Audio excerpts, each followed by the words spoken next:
안녕하십니까. KB증권 리서치센터 이윤택입니다. 오늘 5월 주식 전략에 대해서 말씀드리도록 하겠습니다. 이제 뭐 트럼프의 관세가 이제 4월 달에 시장을 들었다 놨다 했습니다. 이제 향후에 이제 그 어떤 패턴으로 갈지를 좀 말씀을 드려보겠습니다.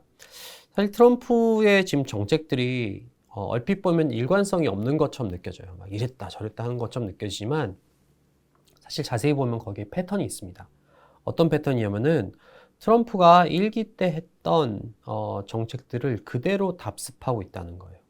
그러니까 아무래도 트럼프가 이제 거의 여든이 되신 분이니까 어떤 새로운 아이디어로 승부하기보다는 과거에 어떤 성공했던 경험들에 기반한 전략들을 많이 나온다는 거죠. 어떤 것들이 비슷했나 보겠습니다. 뭐 지금까지 나왔던 게 뭐 비슷한 정도가 아니라 거의 똑같아요. 첫 번째로 1기 때도 2018년 12월이었죠.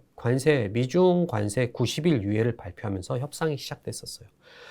그 전까지 계속 싸우다가 90일 유예하면서 이제 그때부터 협의가 됐다는 거죠. 지금도 똑같습니다. 두 번째 뭐냐면은 처음에는 중국에 대한 제품들, 중국에서 생산한 제품들에 대해서 뭐 예외 없이 관세 때리겠다 뭐 이런 식의 발언들을 하다가 실제로 이제 4월 달에 이제 그때 2018년 4월에 공개를 하니까 일부 핵심 제품들, 그러니까 예를 들면은 핵심 부품, 특히 이제 반도체, 스마트폰 이런 것들은 관세에서 제외해줬어요. 이런 것도 굉장히 지금하고 또 비슷하죠. 세 번째, 온건파인 재무장관인 온건파로 주도권이 이동했다는 것도 똑같아요. 그러니까 초기에도 지금 보면은 지금 베센트 재무장관은 거의 협의에서 무역 그 관세에서 거의 그 배제되어 있었죠. 초기에는 강경파인 피터 나바로 같은 사람들이 거의 이끌었어요. 근데 이게 1기 때도 똑같았다는 거예요. 1기 때도 그 당시에 문우신 재무장관이 아니라 로버트 라이트하이저 같은 강경파들이 거의 관세를 디자인했었습니다.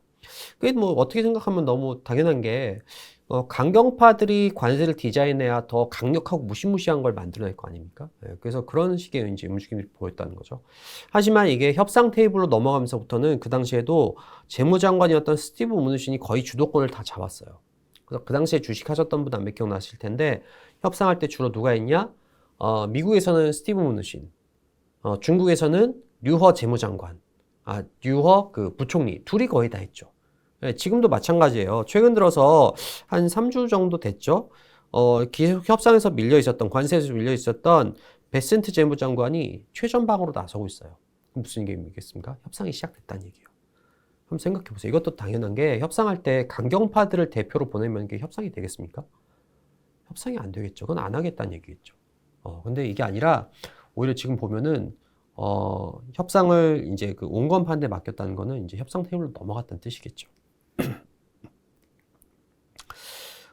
실제로 이제 스티브 무너신하고 스콧 베셋은 굉장히 공통점이 많아요. 이거 잠깐 이제 상식적으로 알아둔다면 둘 다 월스트리트 헤지펀드 매니저 출신이에요.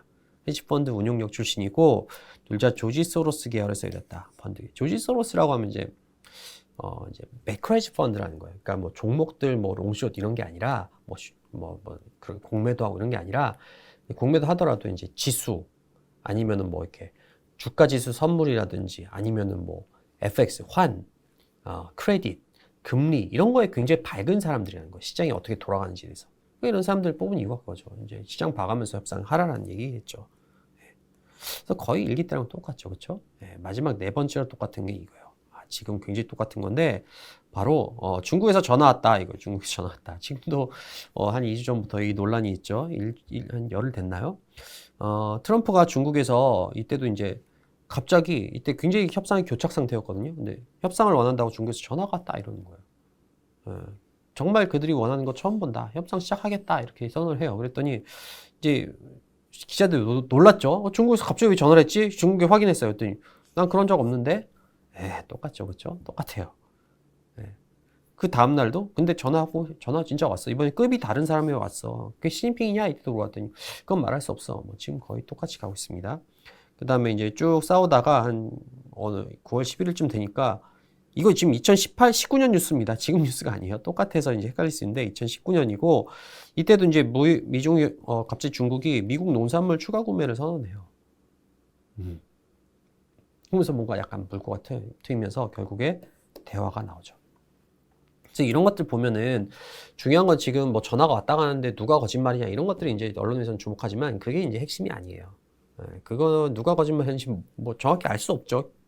본인이 이실직고하지 않나. 하지만 중요한 거는 트럼프의 이 블러핑이 결국에는 대화 테이블, 협상 테이블을 다시 열었다는 거예요. 이때 2019년도. 지금도 저는 비슷할 거라고 생각해요. 둘이 뭐 진실 공방을 하고 있지만 진실과 상관없이 미국도 지금 협상이 필요하고 중국도 필요한 상황이잖아요. 둘 다 나쁘지 않아요. 그렇기 때문에 아마 협상이 어느 정도는 뭐 간략하게 될 가능성이 있지 않을까 이렇게 생각됩니다. 그러면 앞으로는 어떻게 될까요? 앞으로. 그러니까 1기 때와 비슷하다면은 앞으로 뭐가 나올 차례인지도 우리가 대충은 알 수 있어요. 1기 때 보면은 이때 생각보다 좋은 뉴스들 많이 나옵니다. 이때 보시면은 이런 것들, 관세 90일 연기에서 무기한 연기로 바꾸고 그래요. 지금도 마찬가지라고 생각해요. 90일이라는 게 트럼프는 막 2주, 90일 뭐 이런 얘기들 많이 하잖아요. 거기에 그렇게 큰 의미를 두지 않아요. 대화만 되면 되고 협상만 되면 되는 거지 얻어낼 것만 얻어내면 되지 90일이 중요하고 2주가 중요하고 그렇게 생각하지 않죠. 그리고 뭐 4주 내 협상 이제 무역 전쟁 마무리될 거다 이런 막 되게 막 희망 섞인 얘기도 해요. 그러니까 시장이 처음에는 반신반의하다가 진짠가 보다 하고 쫙 올라가요. 그렇죠?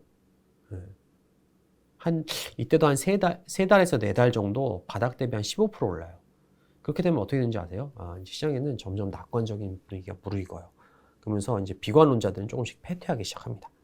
시장에는 완연한 낙관 분위기가 막 만들어지죠. 그래서 저는 앞으로 생각보다 시장도 지금 처음에는 90일 이후였을 때 반신반의했잖아요. 근데 그 반신반의 할 게 아니죠. 왜냐면 과거 패턴들을 봤을 때 좋은 얘기들 실제로 많이 하고 시장에 희망을 준다는 거예요.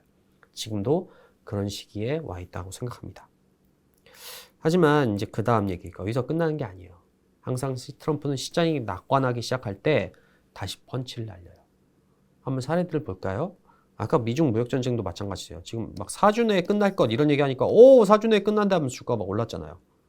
근데 어떻게 합니까? 협상 끝났습니까? 아니죠. 갑자기 협상 결렬을 선언해요. 그래서 관세 오히려 더 올려요. 25%로. 그러니까 시장이 와 하면서 더 빠지는 거죠. 그렇죠? 트럼프는 항상 시장이 낙관하고 방심할 때 때려야 더 많은 걸 얻어낼 수 있다고 생각하는 것 같아요. 왜냐면 이런 패턴들이 계속 반복되거든요. 한번 보세요. 지금 여기에도 반복되지만 그 다음 사례도 한번 보여드릴까요? 이때도 아마 기억나시는 분도 있을 거예요. 2019년에 이제 북미 정상회담. 그래서 김정은하고 막 트럼프하고 만나고 막 우리나라 대통령 만나고 이래서 야, 금방 통일되나 보다. 같이 막 통일될 것 같은 분위기였죠. 저희도 막 통일되면 뭐 어떻게 되고 막 이런 것들 분석하고 전망하고 그랬었어요. 그래서 이제 통일되나 보다 했더니 어떻게 됩니까? 웬걸요? 그런 일이 없었죠. 2차 북미회담이 그 당시 이제 베트남 하노이에서 19년에 열렸는데, 이때 기억나시는 분도 있을 거예요. 협상이 결렬됐어요. 협상 끝나지 않았는데 집에 갔어요. 집에 휙 가버렸어요. 에어포스원 타고 갔어요. 이게 또 마찬가지. 막 될 것 같은 분위기, 낙관론을 막 부르익었다가 다시 결렬을 시키면서 충격을 주는 거죠. 중요한 건 이게 끝이 아니었어요. 그 다음에 이게 기억해보시면 이게 끝인 거라고 생각하실 수 있지만 그렇지 않나. 판문점 회동이 또 있습니다. 그게 6월 달에 G20 회한다고 일본에 갔었거든요. 트럼프 대통령이. 그러다가 갑자기 한국에 같이 오겠대요. 그래서 한국에 왔어요. 우리나라 그 당시 이제 문재인 대통령하고. 그래서 그 달 밤에 이런 생뚱맞은 트위터를 하나 올려요. 내가 그 DMZ에서 너 김정은을 만난다면은 정말 환상적일 것 같다. 당신이 대답을 기다리겠어. 뭐 이렇게 얘기해요. 그러니까 이제 북한도 만나는 게 나쁘지 않잖아요. 아까 전화 왔어랑 비슷한 거예요. 중국에서 전화 왔다랑. 나쁘지 않으니까 협상한다는 게. 그러면은, 그 당시에 이제 만나겠다. 그래서 그때 만남이 이루어졌죠. 그래서 막 DMZ에서 만나가지고 둘이 손 붙잡고 이렇게 뭐 판문점 그 경계석도 왔다 갔다 하고 막 그런 거 타고 그랬잖아요. 그래서 이게 끝이 아니란 거예요. 앞에서 미중 무역 전쟁도 볼까요? 아까 다시 결렬했잖아요. 결렬이 끝이 아니에요. 얘기했잖아요. 8월 말에. 전화 왔다. 막 이런 얘기해요. 전화 왔다. 그러니까, 진짜? 그래서 반신반의 하다가 결국 진짜 만나요? 그러면서 심지어 1단계 무역 합의를 발표해버리죠. 이게 트럼프의 협상 방법이라면은 저희는 이번도 그렇게 크게 다르지 않을 거다. 이렇게 생각합니다. 그렇다면은 언제쯤 트럼프가 다시 관세를 때리고 언제쯤 협상이 좀 마무리될까요? 그걸 정확히는 알 수 없어요. 하지만 우리는 힌트 정도는 얻을 수 있죠. 어디서 힌트를 얻을 수 있냐? 하나 정도 얻을 수 있는 거는 트럼프는 탑다운 협상을 굉장히 선호한다는 거예요. 그러니까 막 실무진에서 협상한 다음에 저희 이렇게 협의했는데요. 결제해 주세요. 이렇게 하면 될까요? 안 될까요? 될 것 같아. 사인.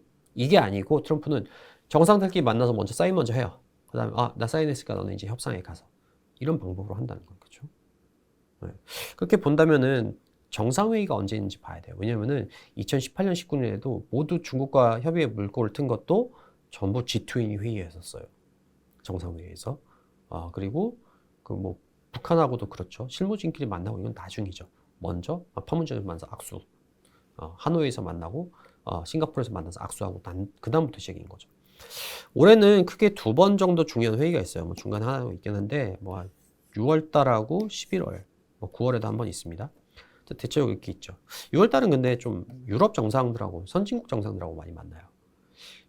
지금 보면 그 뭐 무역 협상이 되고 있다 이런 나라들도 거의 다 아시아잖아요. 유럽은 굉장히 좀 강경하게 나오고 있어요. 그래서 유럽을 만나는 건 약간 불안해. 어떻게 될지 잘 모르겠어요. 그런 상황이고, 그 다음에 이제 그 에이펙이나 이제 G20 이제 아시아권과 같이 만나는 게 11월에 예정돼 있어요. 이런 것들 한번 볼만한 그런 이벤트가 아닐까 저희는 그렇게 좀 생각을 하고 있습니다. 넘어갈게요.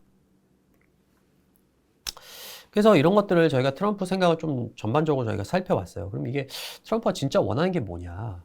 정확히 알긴 좀 힘들죠. 근데 이 트럼프가 요즘에 무릎을 꿇었다, 뭐 이런 얘기도 나오고, 뭐 미국이 더 불리해졌다, 뭐 트럼프가 뭐 이게 뭐 코너에 몰렸다 이런 얘기 나오는데, 뭐 그게 맞을 수도 있어요. 그 트럼프도 이렇게 미국이 더 많이 주가 하락하고 이런 막 미국 달러화를 자산 팔고 이런 것들은 아마 예상치 못했을 거예요. 하지만 지금도 보면 패턴이 어떻습니까? 1기 때랑 똑같잖아요.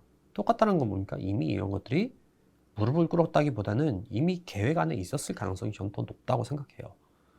그래서 이게 막 점점 더 이제 협상으로 가고 그러면은 아마 트럼프를 향한 조롱이 더 심해지고 낙관론들이 훨씬 더 커질 거예요. 뭐랬냐? 트럼프 할 거 없다 그랬지? 트럼프 망했어. 그럴 때 트럼프 다시 펀치를 날릴 가능성이 있다. 그래서 저희 전략은 이거예요. 당분간은 즐기자는 거예요. 생각보다 좋은 뉴스들이 더 많이 나올 거다. 대신 시장이 낙관론에 무르익었을 때 올해 여름으로 넘어가면서부터는 점점 이제 좀 주의할 필요가 있다. 그렇게 생각합니다. 2018년하고 거의 비슷하게 하는 분이 또 한 분 있어요. 파월이죠, 파월. 파월을 똑같이 하고 있어요, 비슷하게.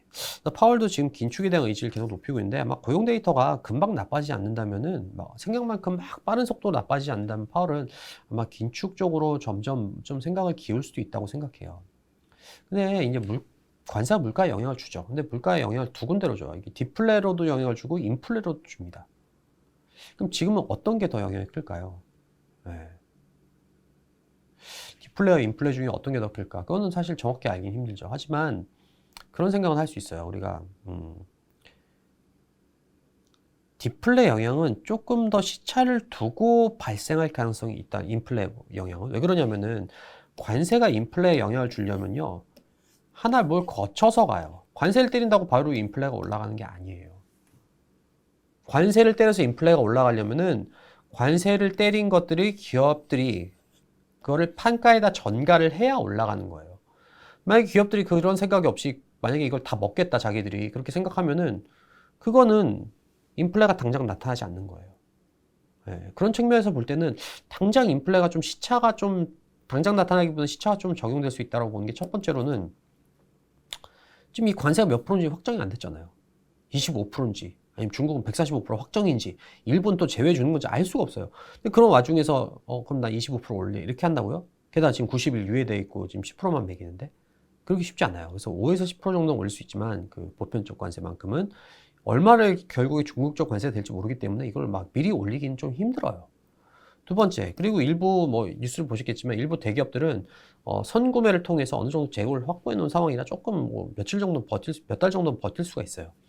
세 번째로 지금 트럼프가 절대 올리지 마. 니네 올리는 기업들은 내가 손봐줄 거야. 이렇게 얘기하고 있는데 선제적으로 막 가격 올리기가 쉽지 않아요. 그래서 일부 이제 뭐 중소기업들이 수입하고 이런 것들은 아마 제가 볼 때는 가격이 오를 거라고 생각해요.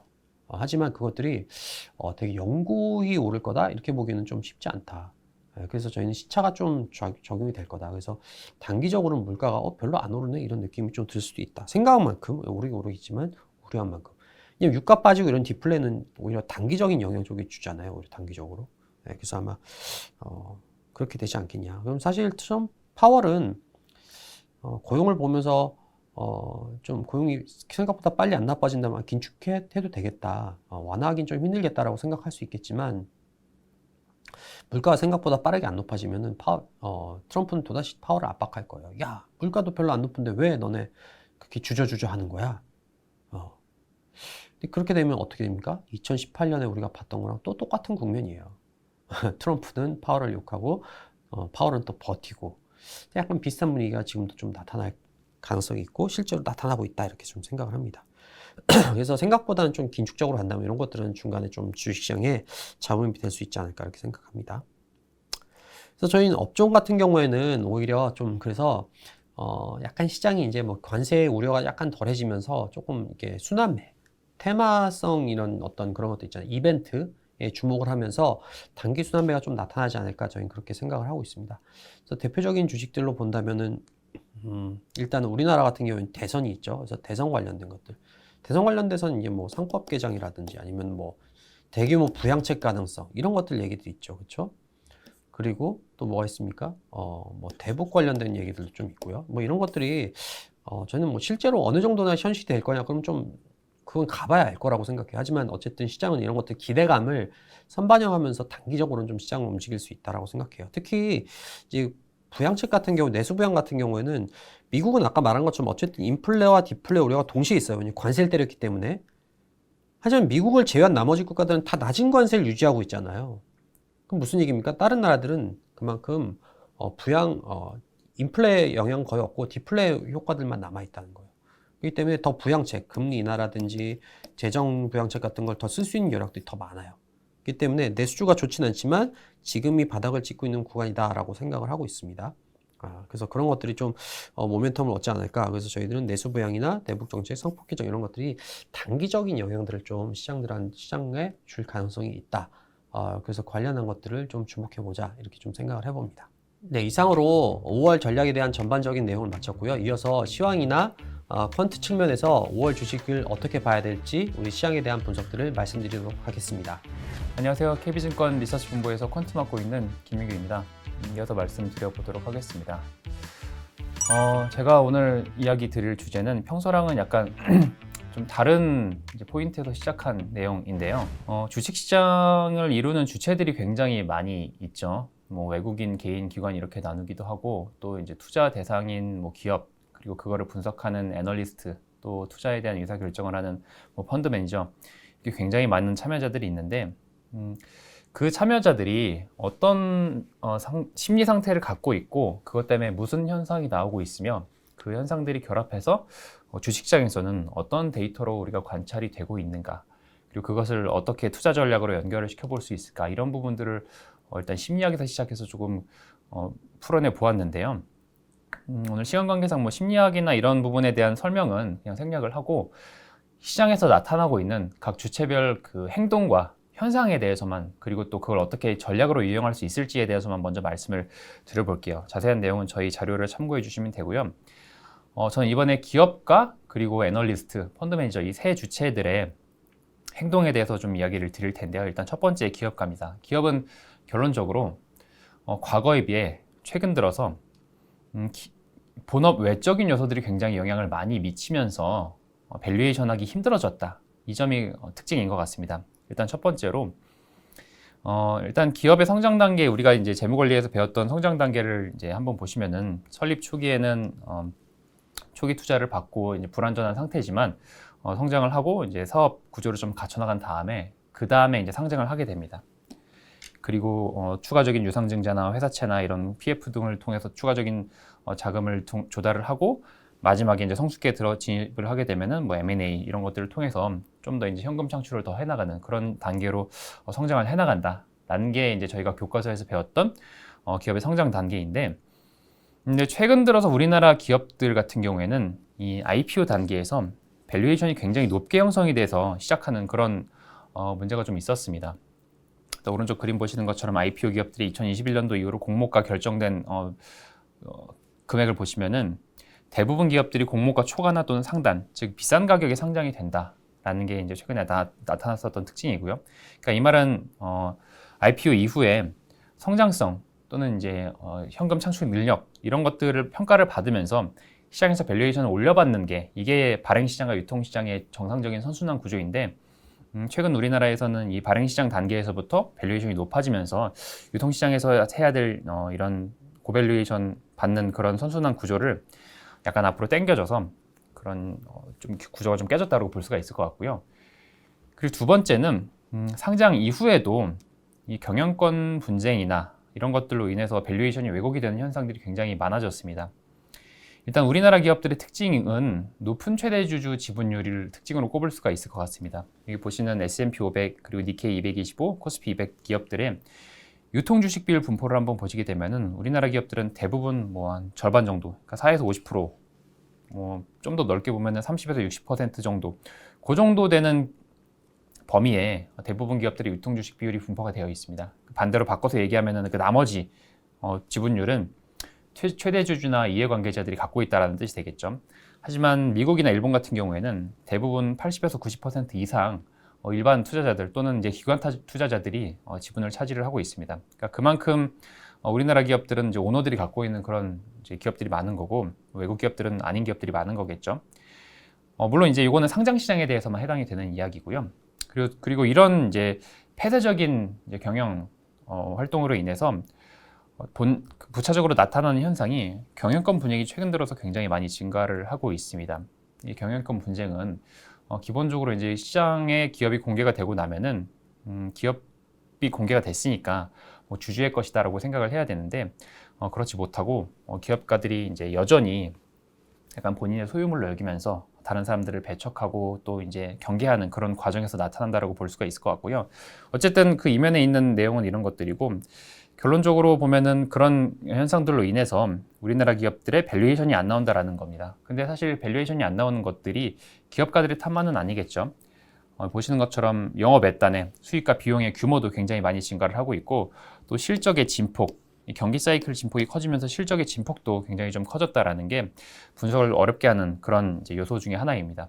그래서 결론으로 나타난 게 과거에는 잘 통하던 이런 밸류에이션 논리가 최근 들어서는 잘 통하지 않는다라는 거고요. 왼쪽과 오른쪽 그림 비교해 보시는 것처럼 대표적으로 애널리스트들이 밸류에이션 할 때 많이 쓰는 ROE PBR 모델 같은 경우 보시게 되면 2012년에는 이 모델의 유의성이 굉장히 높았습니다. 즉 ROE가 높으면 돈을 잘 벌면 잘 벌수록 PBR이 높은, 즉 수익성이 좋으면 좋을수록 밸류에이션을 잘 받는 그런 이제 통계적인 유의성이 있었는데 최근에는 그런 유의성이 거의 나타나지 않게 되어서 점점 더 이제 기업들에 대해서 밸류에이션을 내리고 분석하기 힘들어지는 그런 구조가 되었다라는 게 첫 번째고요. 두 번째는 기업들이 분석을 하기 어려워지다 보니까 애널리스트들도 분석 영역이 굉장히 좀 좁아지고 있습니다. 뭐 사실 저도 개인적으로 애널리스트이긴 하지만 우리나라에 상장된 보통주 기업들이 2,500개가 넘습니다. 근데 그 중에서 최근 3개월 동안 보고서가 나온 기업들은 한 700여 개 남짓, 800개가 좀 안 되는 그런 상태이고 비율로 따져보면 30%가 약간 안 되는 그런 상황이죠. 근데 과거에는 이 비율이 굉장히 높게 올라갔던 적도 있었습니다. 뭐 2019년, 20년 이때는 커버되던 기업들이 굉장히 많았으니까 굉장히 넓은 영역을 커버했다고 볼 수가 있는데 최근 들어서는 이 커버 영역이 굉장히 좁아지고 있는 거죠. 하지만 이 좁아지면서 나타난 또 하나의 특징은 분석하는 종목에 대해서는 굉장히 깊게 분석을 한다라는 점입니다. 오른쪽에 보시는 것처럼 기업 분석 레포트 발간 건수와 인당 평균 발간 건수를 보시게 되면은 2022년부터 증가하고 있죠. 즉 커버하는 기업은 줄어드는데 보고서는 늘고 있다. 즉 하나의 기업에 대해서 굉장히 깊게 레포트를 쓴다라고 볼 수가 있겠죠. 그리고 두 번째가 그 깊게 레포트를 쓰는 기업들이 주로 주도주들이다라는 점입니다. 이 그림에 보시면은 뭐 X축과 Y축에 뭐 숫자들이 여러 개가 있는데 간단히만 말씀드려 볼게요. 이 X축에 제가 그려드린 이제 숫자는 수익률, 주가 수익률이고요. 그리고 Y축 같은 경우에는 이 종목당 애널리스트들이 제시하는 평균 프리뷰 수의 과거 대비 변화입니다. 그러니까 Y축 수치가 위쪽에 있을수록 애널리스트들이 최근 들어서 분석을 굉장히 깊게 하는 업종이라고 보시면 되는데 근데 이게 주가랑 비례한다라는 말이죠. 즉 그 말은 애널리스트 분들이 주도주를 중심으로 굉장히 깊게 분석하는 뭐 그런 경향을 보이고 있다라는 거고 그 이유는 뭐 아무래도 이 업계에 애널리스트 분들이 좀 많이 줄어들었다. 그러면서 이제 약간 생존에 대해서 위협을 받고 그 상황 속에서 자기가 뭔가 다른 것들을 분석했을 때 틀렸을 때 그 리스크가 굉장히 좀 크게 다가오다 보니까 이런 행동을 하지 않았을까라는 거고요. 뭐 어쨌든 그런 상황 그리고 앞에서 말씀드렸던 이 기업들의 분석이 어려워진 것들이 만나서 최근에 좀 커버리지가 좁아진 게 이 업계의 좀 특징이었고요. 그리고 마지막 매니저분들 같은 경우에는 액티브 시장에서는 위험을 별로 지려하지 않고 패시브 시장에서는 위험을 좀 많이 지는 뭐 그런 이제 엇갈림이 나타나고 있습니다. 여기서 위험을 진다라는 뜻은 변동성이 높은 고위험 펀드들이 많아졌다라는 뜻이고요. 보시는 것처럼 국내 주식형 펀드 시장이 전체 자금 유입으로 보면 늘어나긴 했습니다. 하지만 그 늘어난 부분이 거의 인덱스 쪽, 패시브 쪽이 늘어나면서 늘어난 거고, 액티브 쪽은 제자리 걸음이거나 약간 좀 자금이 나가고 있는 그런 상황이거든요. 그러다 보니까 이 패시브 쪽에서는 수익률이 안 좋아도 자금이 들어오는 그런 구조가 됐겠죠. 하지만 팬데믹 이후로 위험자산에 대한 수요는 굉장히 많이 늘어났습니다. 근데 사실 위험자산이라는 거는 액티브 쪽에서 감당을 해야 되는데, 액티브 쪽에서 돈이 잘 안 들어오다 보니까 이 위험자산에 대한 수요를 이 패시브, ETF에서 담당하는 그런 좀 역설적인 현상이 생긴 게 이런 최근 들어서 나타난 특징이고요. 근데 그 이면에는 사실 액티브는 이 기업에 대해서 깊은 분석이 필요하고 또 과감한 투자 결정이 필요한데, 앞에서 말씀드렸던 것처럼 기업들은 분석이 어려워지고 그 분석을 제공하는 애널리스트들의 분석은 약간 좁아지다 보니까 액티브 하시는 분들 입장에서 봤을 때도 옛날처럼 이런 과감한 베팅이 좀 어렵지 않았겠나. 그러면서 패시브가 액티브해지는 역설적인 현상이 일어난 것 같고요. 거기에 파생돼서 나온 또 다른 현상 중에 하나가 투자 주체들의 동조 행동 강화입니다. 동조 행동은 심리학 개념이기도 한데요. 남을 따라하는 그런 현상을 의미를 합니다. 그 이면에 있는 사람의 심리는 사실 불안 심리인데요. 왜냐하면 남들과 다른 그리고 또 엇갈리는 행동을 하면은 배척될 수 있다라는 그런 불안의 심리가 있기 때문에 생존 본능상 이런 동조 행동을 하게 되는 게 우리 사람들의 심리인데, 근데 주식시장에서 그거를 대입을 시켜보면 남이 사고 남이 파는 것들을 따라하는 그런 경향을 동조행동이다라고 볼 수가 있겠죠. 이 동조행동이 언제 증가하냐면은 손실에 굉장히 민감해질 때 증가하는 그런 특징을 보입니다. 손실에 민감해진다라는 뜻이 결국에 남들보다 못한 수익률을 질 리스크가 커진다라는 뜻인데, 근데 그 리스크는 남들과 포트폴리오가 달라질 때 커질 수밖에 없겠죠. 남들은 A 종목을 많이 들고 있는데 나는 혼자 B 종목 많이 들고 있으면은 B 종목이 잘 되면은 나 혼자 잘 되겠지만 B 종목이 만약에 안 되면은 나 혼자 못 되는 거기 때문에 A 종목을 삼으로써, 즉 동조 행동을 함으로써 그런 불안을 완화를 하는 거죠.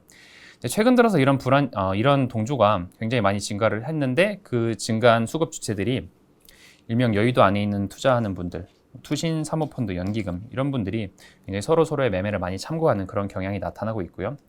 그 이유는 사실 이 안에 있는 분들이 비슷한 정보를 참고하기 때문이겠죠. 근데 어쨌든 이런 동조 행동의 강도를 데이터로 측정을 해볼 수가 있습니다. 사실 이걸 어떻게 계산했는가 이거는 생략을 하겠고요. 그냥 이 그림만 보시면 되는데, 빨간색 선이 올라가면은 사람들이 남들이 사는 종목을 따라서 사는 그 경향이 강해지는 현상을 의미를 하고요.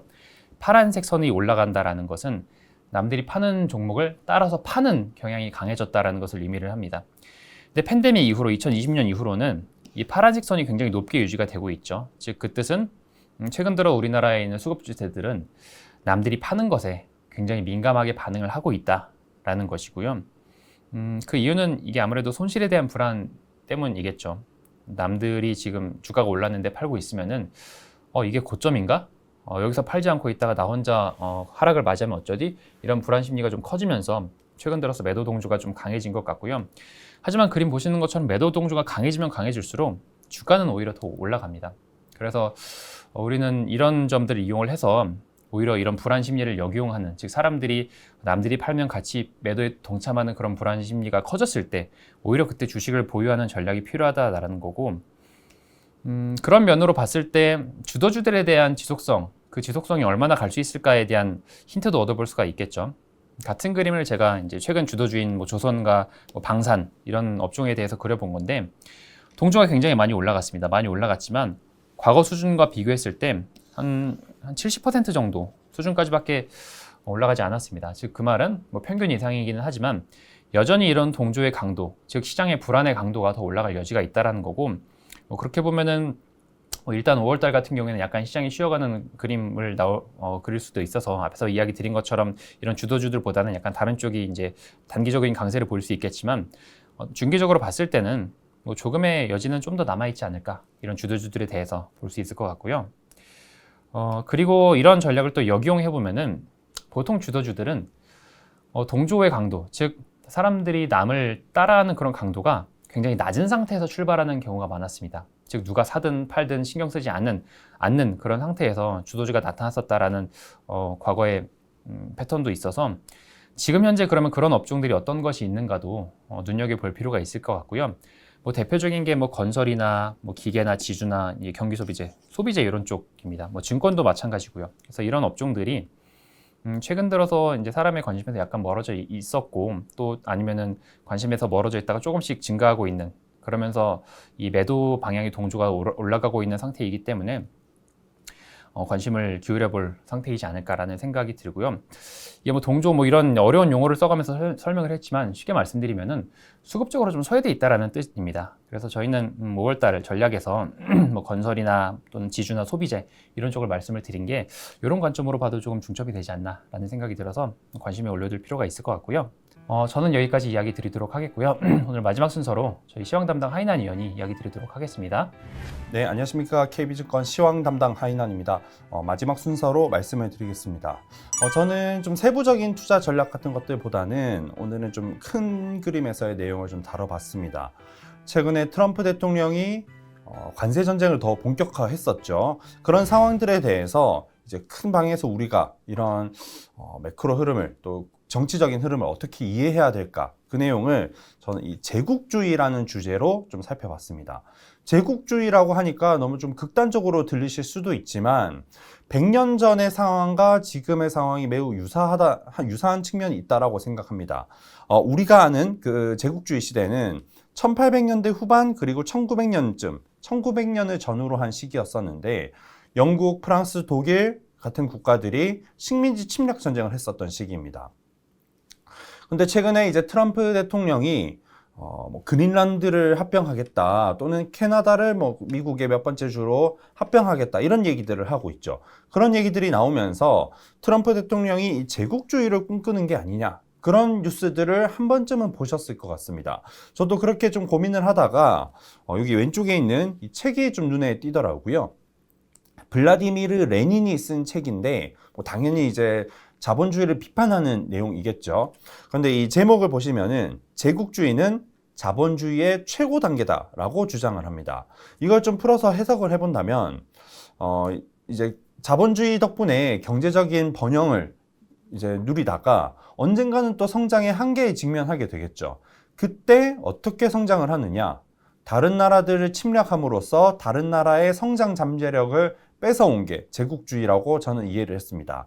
근데 지금 미국이 최근에 이제 뭐 정부 지출도 너무 많아졌고요.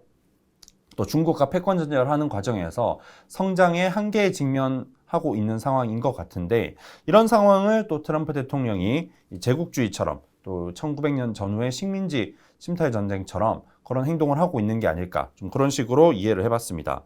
그래서 이제 이런 관점으로 좀 살펴봤는데 트럼프 대통령이 본인의 롤모델이다라고 콕 집어서 얘기하는 대통령이 한 명 있습니다. 윌리엄 맥킨리라는 대통령이고요. 올해 들어서 아마 한 번쯤은 들어보시지 않았을까 싶습니다. 이 맥킨리 대통령은 1897년부터 1901년까지 임기를 보냈던 대통령이고요. 임기가 5년인데 이제 재선에 성공했다가 두 번째 임기 때 암살당해서 돌아가십니다. 그때 이제 후임자로 대통령직을 이어받았던 분이 시어도 루즈벨트 대통령이어서 사실 저희는 그 루즈벨트 대통령을 훨씬 잘 알고 있죠. 어쨌든 이 맥킨리 대통령이 사실상 루즈벨트 대통령 정책의 시작점이었다라는 점에서 우리는 이 맥킨리 대통령의 정책을 이해해 볼 필요가 있을 것 같고요. 이걸 통해서 트럼프 대통령의 정책까지도 가늠해 볼 수가 있겠습니다. 크게 세 가지로 나눠서 보시면 되거든요. 첫 번째는 관세 정책입니다. 이 맥킨리 대통령은 대통령이 되기 전이었던 하원 의원 때부터 이 1890년에 관세법을 발의해서 통과됩니다. 그래서 이제 관세왕이라는 별명이 붙었었고요. 그리고 1898년에는 스페인과의 전쟁을 일으켜서 괌이나 이런 푸에르토리코 이런 지역들을 병합시킵니다. 이 직전까지의 미국은 미국 본토에 머무르자는 고립주의 정책을 유지하고 있었거든요. 그런데 이때를 계기로 해서 제국주의 열강 정책을 본격화했다라고 이해해 주시면 될 것 같습니다. 그리고 세 번째는 금융자본과 산업자본을 육성하는 정책이었는데 그 상징적인 게 근본이제를 도입하자라는 주장이었습니다. 반대당, 즉 민주당 쪽에서는 은화제도를 도입하자고 주장했었거든요. 근데 이제 은화제도를 도입하면 유동성이 많이 공급이 되겠죠. 유동성이 많이 공급되면 인플레이션이 발생할 우려가 있습니다. 근데 당시 기준으로는 주식 투자보다는 채권 투자가 훨씬 메인이었었거든요. 그래서 인플레이션이 발생하면 채권 가격이 하락할 우려가 생기고요. 그래서인지 당시에 주요 자본가였던 유명한 사람들입니다. 록펠러, 카네기, 그리고 JP 모건 이런 사람들이 이런 의견 때문에 모두 이 맥킨리 대통령을 후원해 줬었던 그런 과거가 있습니다. 그래서 이 맥킨리는 이 세 가지 정책을 크게 이해해 주시면 되는데, 이 중에서 관세 정책은 최근에 이제 계속 뉴스가 나왔죠. 4월 한 중순 이후부터는 좀 관세가 좀 완화되는 뉴스들이 나오면서 미국 증시가 반등하고 있는데, 뭐 그런 부분을 사실 맥킨리 당시에 관세를 통해서도 유추해 볼 수가 있겠습니다. 맥킨리는 말씀드렸듯이 1890년에 관세 정책을 추진했었고, 근데 이 시장에 좀 오해가 있는 게 이 관세법을 발의했다라고 하니까 마치 관세율이 엄청나게 올랐다라고 생각하실 수도 있지만, 실제로 이 모든 수입품에 대한 관세는 오히려 떨어졌습니다. 제가 해석한 바로는 관세가 부과된 품목이 그렇게 많지 않았다라고 저는 해석을 했고요. 그리고 두 번째로 볼 점은 1897년 취임 이후로 관세율이 실제로는 올라갑니다. 다만 한 2년 정도 관세율이 올랐다가 그 이후부터 보시면 이렇게 쭉 내려가는 흐름이 지속되거든요. 이때 관세율을 처음 높였다가 추후에 관세율을 낮췄던 논리가 상호 관세라는 거였습니다. 지금 되게 익숙한 표현이죠. 트럼프 대통령이 지금 이 상호 관세라는 논리로 관세율을 높였다가 낮추는 과정을 지금 똑같이 하고 있습니다.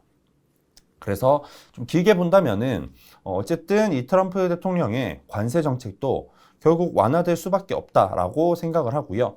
이때와 지금 아주 중요한 차이가 있는데, 이때는 사실 디플레이션 시대였습니다. 지금 우리는 인플레이션 시대를 살아가고 있죠. 관세를 도입하면 인플레 우려가 생기기 때문에 그런 부분은 당연히 인지를 하고 있지 않을까라고 개인적으로는 추측을 하고요. 그렇다면 이 디플레이션 시대의 관세 정책보다는 훨씬 빠른 속도로 완화하는 방안이 나오지 않을까, 그렇게 기대를 하고 있습니다. 그래서 이미 그런 뉴스들이 좀 나오면서 미국 증시가 반등하고 있지만 여전히 그런 흐름이 지속될 가능성을 주목해 보시면 좋을 것 같습니다. 그리고 두 번째는 제국주의적인 팽창 정책입니다. 제가 이제 이 책을 읽으면서 되게 많은 것들이 와닿았었는데, 해양력이 역사에 미치는 영향이라는 책이고요. 1890년에 쓰여진 책입니다. 맥킨리가 취임하기 직전에 쓰여진 책이라는 의미가 있고, 또 이 책은 미국 해군의 성경으로 불리는 책인데, 그 정도로 불리다 보니까 당연히 이 책을 쓰신 분은 미국에서 가장 존경받는 군사 전략가로 평가받고 있습니다. 근데 이 책이 지금 대입해봐도 저는 틀릴 게 전혀 없는 것 같더라고요. 예를 들면 이 파나마 운하의 필요성을 언급한 부분, 이번에 트럼프 대통령이 취임하자마자 운영권을 인수해온 게 파나마 운하이기도 하죠. 그리고 또 넓은 의미의 해양력을 군사력뿐만 아니라 평화로운 통상과 해운을 포함한다라고 지적을 합니다.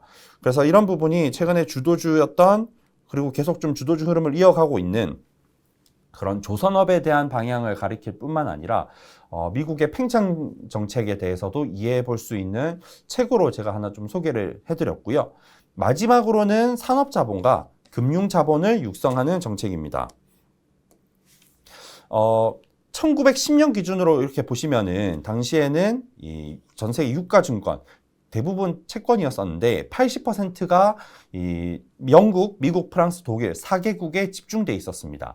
그래서 말씀드렸듯이 맥킨리 대통령이 근본이제라는 정책을 통해서 이런 자본가들한테 좀 유리한 정책들을 좀 해줬었는데, 지금 미국 같은 경우는 유사한 정책으로 볼 수 있는 게 이제 법인세 감면, 그리고 금융규제 완화, 이런 것들이 되겠습니다. 아직까지는 좀 화제가 덜 되고 있긴 하지만 트럼프가 처음 취임했을 때만 하더라도 그런 기대감이 분명 있었거든요.